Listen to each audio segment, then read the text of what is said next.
So just like, sorry, I lost track. So just like this bolt, this is a carriage bolt. It's really more for, it's got this head that sinks in, part of that bottom part of the head here that sinks into a hole that's tight and locks it up in wood. So this isn't for metal, but anyway, just like the, you have threads here, and we have threads on the inside of the nut. You can cut your own threads on rod and into metal so that you can build your own thing. Now that can come in handy if you want to have a really clean connection. You can make a part and have a rod on the end of it that you thread, and then drill a hole in the other part of your piece that you can assemble them together. And the nice thing about that is you can disassemble them. So if you need to have, sometimes you need to have things that are specific to a certain situation where welding it on or screwing it on might be less effective than actually making it so it fits kind of together. Anyway, so there are a variety of reasons. Some reasons. So what you need to find out first, say if I have this rod and I had some other thing onto it, or just this, and I wanted to attach this to another piece of metal and thread this and thread the hole, I first got to find out what size this is. And actually, first off, notice when I cut it, it had that sharp burr. I try to make a habit of either filing or sanding any kind of sharp burrs off of the rod when I cut them, whether you cut it with the chop saw or a hacksaw or any of that stuff. Clean up that sharp thing, because you'll end up cutting that, cutting yourself with that. And I also want to put a little bit of a bevel on it because it will help with the threading process. All right, I'll be right back. All right, so now we've got that kind of cleaned up with a little bit of a bevel to it. So I'm going to find out what size this is.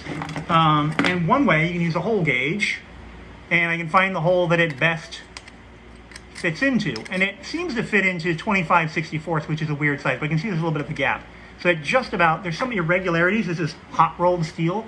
Cold rolled steel, again, is rolled another couple of times or going through a process after its initial rolling to kind of get a refined shape. So it's probably more close to the 3/8, because there's not going to find threads for a 25/64.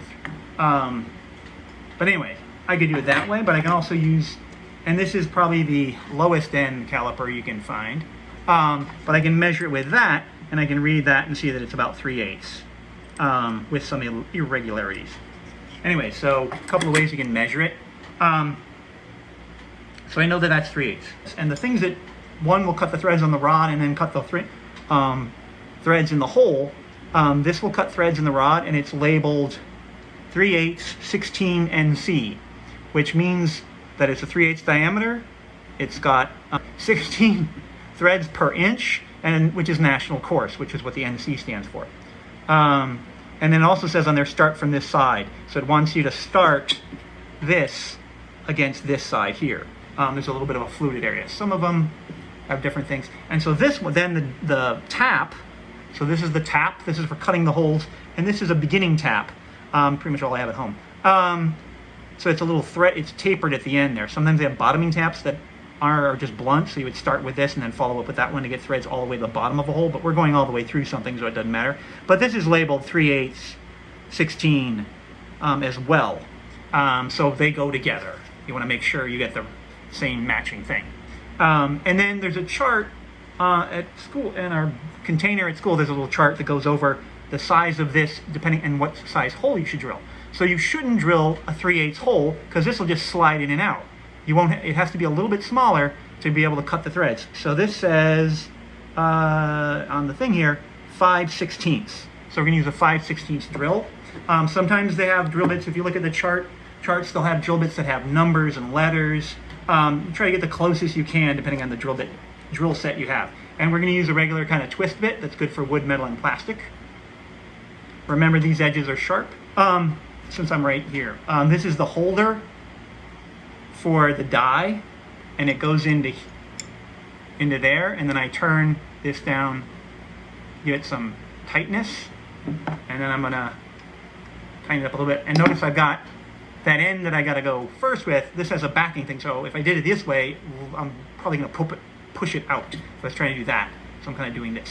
And then typically these are holders for taps, but this tap is a little big for the holder I have, so they do make this kind of accessory that I can utilize, and then use the die driver to also turn this. Anyway, so that can come in handy. You can also use a wrench on it. Just be very careful, which I'll talk about momentarily. All right, so I want to get my rod secured in the vise as best I can.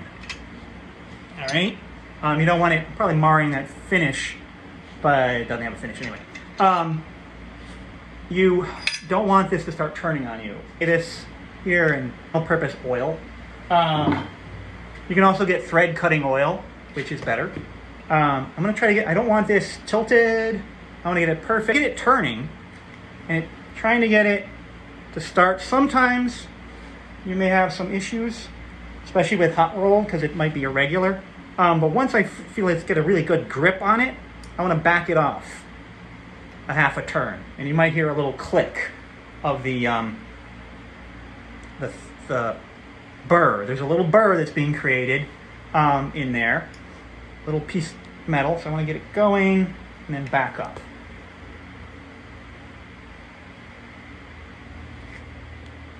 So once you get a couple of threads on there, you can kind of get a process going.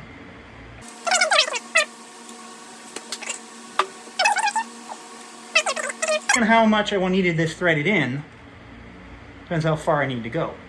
I mean, if I needed to go the whole way, you might consider buying a piece of threaded rod. But anyway, so now I'm going to back this off carefully. I don't want to bang or smack at it. All right, we can see that there's now threads on the rod.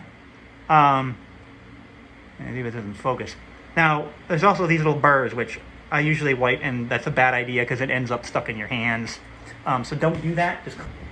All right, so now that we have the threads on here, we're going to want to put them into here.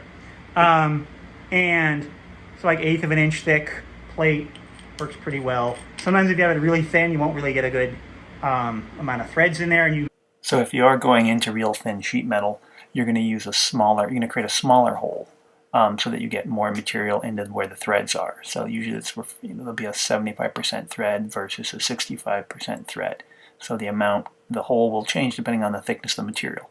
All right. And I can use the center punch again to kind of give myself a little divot right there. So it's the 5/16 bit, as it says on the thing. So it's a little, again, the hole's smaller than 3/8. I'm going to set that in there and kind of get it started. So again, that center punch gives me a spot where it kind of, this doesn't travel around here. Let me demonstrate. So sometimes if I try to hold it here, it wanders. So I get a little wandering. So if I have that center punch, it helps keep that from happening. And again, with the drill, I'm not pulling it full speed. I make sure I'm in forward. I'm going a little slower so that we don't overheat the bit and change the heat treating of it, its temper, and cause it to become duller. It helps, but also going slow keeps the bit from overheating too much. All right. So now we have these lovely little things here, these little curly cues. Sometimes people just love the way those look focused on there. Anyway, they're real cool looking, but they are very sharp. So don't just brush them off with your hand or, play with them. You can use this, clean it off. This is kind of small for the one I have for this. Won't fit it. This is typically what you might use. So we'll use this guy with this little inset thing here. And I'm going to use a little bit of Earl. I like to get some on the tap and on the hole. You can also get thread cutting fluid, which will be better. So I get it started in there, and it's a little crooked. We'll just start to turn this. I want to make sure this is secure. I would actually probably clamp this another way, but for the sake of this right now. So I want to get it going, and once I get a lot of resistance, I don't want to just keep yanking on it like a big meathead, okay? You want to back up. There's a little metal burr that's being created there. So I back up half a turn, almost to 3/4 of a turn. sometimes till I hear a click, and then I turn it again until so I feel like I can go a little bit more forward. Then I get a lot of resistance again. So about half to 3/4 of a turn forward, then back up, half a turn, go forward. You feel that resistance a lot. So within probably don't try to go a full turn. It's a slow process. Tap is made out of very hard material to cut into the steel, but that makes it also very brittle. So if I were to keep forcing it without backing up and freeing that burr, I could snap this out. Now this is a 3/8 tap, so if you had a 1/4 inch or even a smaller, a 10/32 or something like that, those are really delicate. Those are really easy to break. And then the really bad part about that is you've broken it. It's stuck into the piece of thing, your material that you needed. And depending on what that is, trying to get it out is very hard. Because that's hard. It's hard to drill into. So a regular drill bit will have a hard time drilling into it. So it's very difficult to get it back out. So take your time and go slow. You can look under there. So this is a tapering tap. You notice it was tapering. So this is for starting. They do make bottoming taps too that don't have that. It'd be hard to start with that. So I think I'm there. So now I'm done. I wouldn't want to accidentally smack this. I could snap it off. So just be careful. Take your time. There we go. All right. Hopefully I didn't ding up the threads. So that was a tap. Always remember to put the tap back where you got it. So now I can take and I can screw this into here.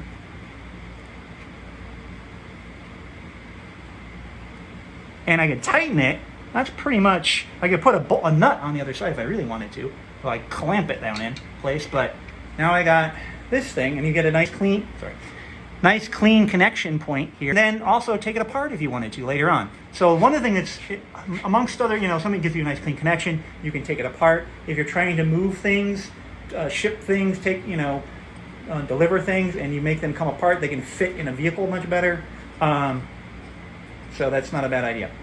Anyway, so that is threading with a tap and die.